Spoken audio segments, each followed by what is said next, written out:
Hello students, now we will discuss solid state in text question 1.3 and 1.4. Question 1.3 है हमारे पास, classify the following as amorphous और crystalline solids. Question में हमारे पास कुछ सॉलिड्स दे रखे हैं, इन्हें हमें क्लासीफाई करना है एज एमॉर्फस सॉलिड और क्रिस्टलाइन सॉलिड्स। अगर हम बात करें एमॉर्फस सॉलिड की, तो जो एमॉर्फस सॉलिड होते हैं इन्हें हम सूडो सॉलिड भी बोलते हैं। मतलब ये सॉलिड जैसे दिखते हैं पर एक्चुअली ये सुपर कूल्ड लिक्विड होते हैं, जो क्वेश्चन 2 में भी हम बात करेंगे। तो हमारे जो एमॉर्फस सॉलिड होते हैं वो सुपर कूल्ड लिक्विड होते हैं और उनके जो कॉन्स्टिट्यूएंट पार्टिकल होते हैं उनके अंदर शॉर्ट रेंज अरेंजमेंट पाया जाता है, जबकि क्रिस्टलाइन सॉलिड में हमारा लॉन्ग अरेंजमेंट पाया जाता है उनके कॉन्स्टिट्यूएंट पार्टिकल का। तो अब हम इन्हें क्लासीफाई करते हैं एज एमॉर्फस सॉलिड और क्रिस्टलाइन सॉलिड। सबसे पहला हमें दिया है पॉलीयूरेथेन। पहले तो हम 2 कॉलम बना लें। आंसर हम कर रहे हैं 1.3। 2 कॉलम बना लेते हैं। एक तरफ हम ले लेते हैं एमॉर्फस सॉलिड्स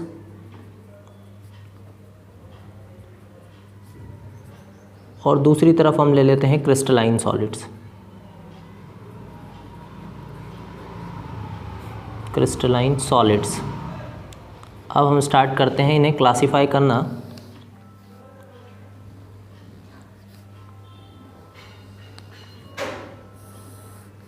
फर्स्ट हमें दिया है पॉलीयूरेथेन। पॉलीयूरेथेन एक प्लास्टिक जैसा मटेरियल होता है और इसका यूज़ हम लोग करते हैं फर्नीचर्स के कुशन में, और इसका जो मेन यूज़ है वो इसका यूज़ है इंसुलेशन में। इसका यूज़ होता है रेफ्रिजरेटर वगैरह और फ्रीजर्स के इंसुलेशन में इसका यूज़ होता है। तो ये हमारा होता है एमॉर्फस सॉलिड। तो हम इसे डाल देते हैं एमॉर्फस सॉलिड की कैटेगरी में, पॉलीयूरेथेन। पॉलीयूरेथेन होता है हमारा एमॉर्फस सॉलिड।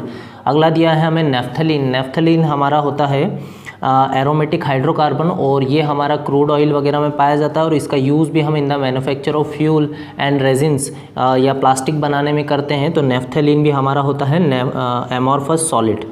तो हम इसको लिख लेते हैं एमॉर्फस सॉलिड में नेफ्थलीन। अगला हमें दिया है बेंजोइक एसिड। बेंजोइक एसिड हमारा जब सॉलिड फॉर्म में होता है तो वो हमारा क्रिस्टलाइन सॉलिड होता है, उसके क्रिस्टल्स होते हैं। इसे आप ज़रूर देखें एक बार बेंजोइक एसिड को। तो बेंजोइक एसिड हमारा जब सॉलिड स्टेट में होता है तो वो क्रिस्टलाइन फॉर्म में होता है। तो हम यहाँ लिख देते हैं बेंजोइक एसिड हमारा क्रिस्टलाइन सॉलिड है। अगला हमें दिया है टेफ्लॉन। टेफ्लॉन का यूज़ हम करते हैं, ये नॉन स्टिक वगैरह जो पेन होते हैं, नॉन स्टिक पेन, उनकी कोटिंग में हम इसका यूज़ करते हैं। तो टेफ्लॉन भी हमारा एमॉर्फस सॉलिड होता है। अगला हमारे पास है पोटेशियम नाइट्रेट। पोटेशियम नाइट्रेट भी सॉलिड क्रिस्टलाइन फॉर्म में होता है। तो हम इसे लिख सकते हैं क्रिस्टलाइन सॉलिड के अंदर पोटेशियम नाइट्रेट। अगला दिया है हमें सेलोफेन। सेलोफेन भी हमारा पॉलीथीन जैसा ही मटेरियल होता है जिसकी थिन शीट पाई जाती हैं और ये हमारा प्लास्टिक लाइक मटेरियल होता है। तो इसकी भी जो कैटेगरी है हम उसे डाल देते हैं इसे एमॉर्फस सॉलिड कैटेगरी में, सेलोफेन। अगला दिया है पॉलीविनाइल क्लोराइड। तो पॉलीविनाइल क्लोराइड को हम शॉर्ट में पीवीसी भी बोलते हैं। पीवीसी का आप लोगों ने यूज़ देखा होगा, पाइप्स बनाने में किया जाता है और वायर्स वगैरह का जो कोटिंग होता है ऊपर का वो भी पीवीसी से होता है। तो पीवीसी हमारा होता है एमॉर्फस सॉलिड। तो हम इसे डाल देते हैं एमॉर्फस सॉलिड में पॉलीविनाइल क्लोराइड। ये पॉलीमर होता है हमारा विनाइल क्लोराइड का, पॉलीविनाइल क्लोराइड। अब बात करें फाइबर ग्लास की। फाइबर ग्लास भी हमारा प्लास्टिक मटेरियल ही है, तो हम इसे भी एमॉर्फस सॉलिड में ही रखेंगे, फाइबर ग्लास। और लास्ट हमें दिया है कॉपर। कॉपर हमारा क्योंकि मेटल है और मेटल हमेशा आपके क्रिस्टलाइन सॉलिड होते हैं, तो कॉपर आ जाएगा आपका क्रिस्टलाइन सॉलिड में।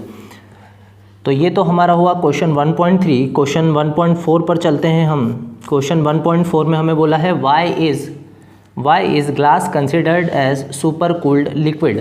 तो हमने बात की थी एमॉर्फस सॉलिड की। जो एमॉर्फस सॉलिड होते हैं हमारे, एमॉर्फस सॉलिड वो सुपर कूल्ड लिक्विड होते हैं, मतलब कि ये दिखते सॉलिड की तरह हैं पर एक्चुअली में ये सुपर कूल्ड लिक्विड होते हैं। तो जो ग्लास है हमारा, ग्लास भी हमारा एमॉर्फस सॉलिड होता है, दिखता सॉलिड की तरह है लेकिन एक्चुअली वो सुपर कूल्ड लिक्विड होता है। क्यों? क्योंकि उसके अंदर लिक्विड की तरह टेंडेंसी होती है फ्लो करने की, तो इसलिए हम इसे सुपर कूल्ड लिक्विड बोलते हैं। तो हम लिख लेते हैं यही reason. like liquid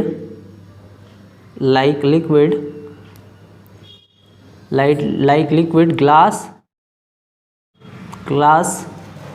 have tendency to flow but very slow। ऐसा नहीं कि 2 दिन में ही आपका ग्लास जो है वो फ्लो कर जाएगा, ऐसा नहीं होता है, काफ़ी टाइम लेता है। It took many years. Like liquid, glass have tendency to flow but very slow, therefore it is called super cooled liquid। तो अगर हम जो हमारे बहुत पुराने विंडो ग्लास होते हैं उन ग्लासेस की बात करें तो वो ऊपर से हमारे थिन हो जाते हैं और नीचे से थिक हो जाते हैं। उसका भी रीज़न यही है कि जो मटेरियल है वो फ्लो करता है आपका समय के साथ, इसीलिए हम इन्हें सुपर कूल्ड लिक्विड बोलते हैं। जो ग्लास होते हैं हमारे वो हमारे एमॉर्फस सॉलिड होते हैं और हम उन्हें सुपर कूल्ड लिक्विड बोलते हैं।